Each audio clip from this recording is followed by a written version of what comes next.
was Emory Hunt. In studio, the two-time Super Bowl champ Bryant McFadden joining the conversation as well. This is a Dallas team playing at a playoff level. This is a Kansas City team doing so as well, and this moment really projected that, Emory. The unfortunate reality, both of these teams still on the outside looking in. How has Dallas over these last 3 weeks elevated to a playoff level of play? The defense has gotten better, especially up front. And when it got better up front with Quentin Williams and what he's been able to do to stabilize that defensive line, it has helped the linebacking core fly to the football. More importantly, the Marvin Overshown, who's back healthy, ready to go. And with the front seven playing its best ball, now you're stopping the run. Now you're allowing your defensive backs to have more advantageous down and distance situations, and you've got the healthy return of Shuban Ruvel back there who's also making plays, and guys are just making plays. So the defense is now holding up their end of the bargain. The offense is out there doing what the offense has done all season long. But that defensive line has started to come back for the Dallas Cowboys this season. Bravo, Stephen Jones. Bravo, Jerry Jones. Yeah. Echo, Emery. Their defense, since their bye week in the 3 games, right, against the Raiders, Philly, and then tonight against Kansas City, their defense, they're allowing 22 points per ball game. That's a massive improvement in what they were allowing in the month of September and October. So to Emery's point, no question, this is solely about the defense getting the necessary stops. And they're becoming more stout as well. When you look at the Kansas City Chiefs today, they were 5 of 13 on third down.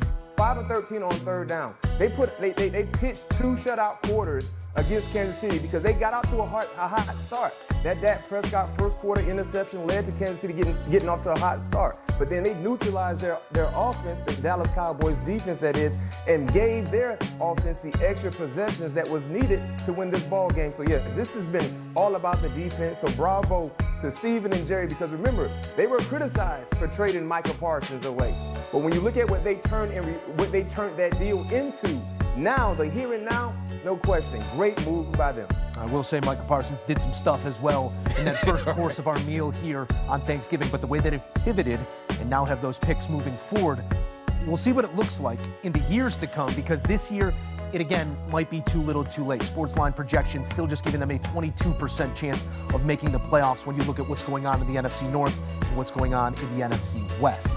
When we look at the Kansas City Chiefs, guys, if I was told that Patrick Mahomes would throw for 261 yards, 4 touchdowns, no interceptions, they scored twice on 4th and goal, I tell you, this is a Chiefs team that probably won the football game, Matt. Where are you seeing the disconnect right now? They can't get the necessary stops. To your point, they played well enough on the offensive side to win this ball game, but they had mental miscues. 10 penalties for 119 yards. That's not Andy Reid-like football. Then defensively, anytime Dak Prescott needed a play, he went to his 5-star wide receivers in CeeDee Lamb and George Pickens. So for the first time in quite some time, Steve Spagnuolo had an issue in terms of talent at the covering positions, at the cornerback position, because it was just solely their man was beating their one-on-one matchups in the Dallas Cowboys. In critical moments, especially in the fourth quarter, when you look at Kansas City, when they scored that touchdown to go down 3, you need one stop.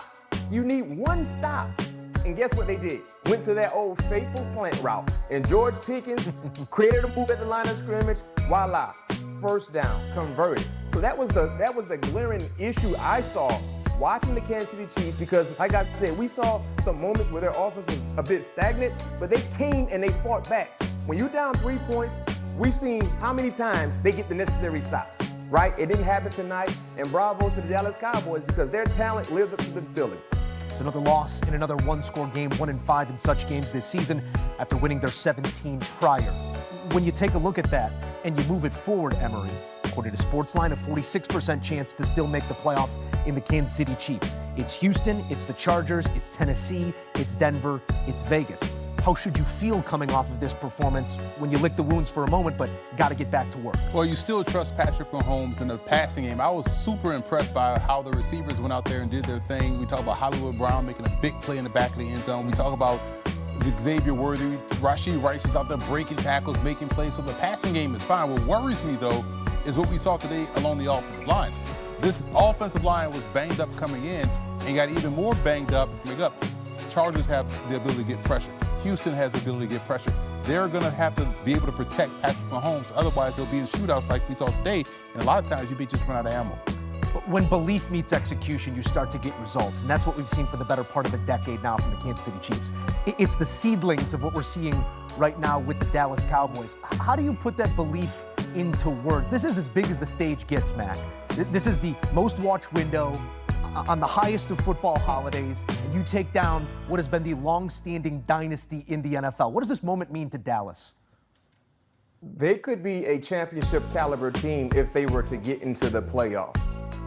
They legit could have a strong shot to hoist the sticky Lombardi if they get into the playoffs. Over the last 2 weeks, they've beaten Jalen Hurts, who won the Super Bowl last year, and then tonight, Pat Mahomes, who won the Super Bowl the year before. You look at the Super Bowl winning coaches they've beaten as well. So this is a team in terms of shoddy. They believe in their head coach and they love their head coach. So the talent that we're seeing has become more consistent. And we're not seeing the mental mishaps that we've seen in years past in terms of bad penalties, just shooting themselves in the foot. So this is what this is telling me. It feels like what I was a part of my rookie year in 2005 when our backs was against the wall going all the way back to week 11 and we had to win out. And when we hit that stride and the confidence that we displayed, we knew we were going to shake up a lot of things in the playoffs if we got in.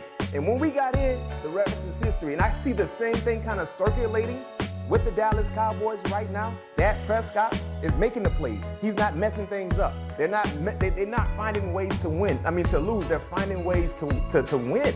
That's very, very encouraging. Yeah. Oh, I'm sorry. It made me go back to what we did where who has the edge. And it was crazy because we're talking about Kansas City, and we just kept coming up with Dallas Cowboys. They have the edge here. And we knew the offense was right there. A lot of those matchups, we could have just said it's a push. They both have good receivers, good O-line or whatnot. But when they got to the defense, that defensive line, the linebackers, and the Dallas Cowboys building the right way and playing their best ball now on the back end of the season, it makes for an exciting time. If they do get that 7th seed, man, you got to like some of the matchups that they have the rest of the way. I know not the mathematical reality of this 60 minutes of football, but it had all the feelings of an elimination game. Their next one will as well. Thursday night football, it's the Cowboys, it's the Lions in Detroit. We saw both of these teams here on Thanksgiving. Emery, when you put those two teams with all that's at stake on the same football field across one another, it sort of looks like teams that are mirroring one another right now and what they do well in their points of strength. What do you see when you pit those two against one another? I see Jared Goff's jersey on the back end of the ground a lot because we saw him take a lot of hits from Micah Parsons, which tells me their offensive line has had some issues, and Dallas is coming in with Quentin Williams so that the interior pressure opens things up for guys from the outside. So I see a game that kind of mirrors what we saw the Packers and Lions play and the Chiefs and Cowboys for that matter. So it's going to be a high-scoring game, a short point spread in my opinion. So I think that one will look a lot like what we watched today, which makes it so much fun because we are now in elimination mode once again because this will be an official playoff elimination game between Detroit and Dallas. And if you're a Cowboys fan, you got to like your chances because what we watched today, to your point, Emery, the offensive line had issues protecting Jared Goff, and we know he is not the quarterback that can do damage working from a lot of chaos. He needs to be protected the right way. Secondly, what's the status of Amon-Ra? A team that is thriving in the right moment. November football is about two things in terms of the elements and the DNA of these teams. Either you're thriving or you're surviving. The Dallas Cowboys right now, they're thriving and they see the moment. And I think they really love this mentality of playing with our backs against the wall in this playoff format that they're currently in.